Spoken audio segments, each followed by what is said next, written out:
And did they provide, to your knowledge, any evidence of financing terrorists? Buying a house in Australia would not conventionally be terrorist activities.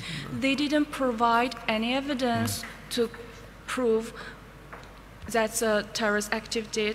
They didn't have the court, no lawyer, no verdict, nothing.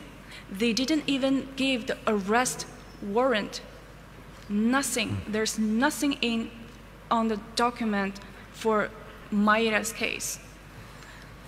And as you say, she had no legal representation, no process, was simply arrested and detained.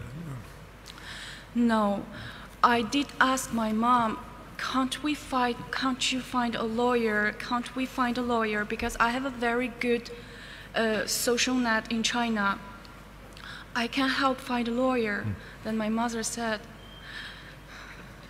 when the state said you're a terrorist, which lawyer will represent you? Yeah.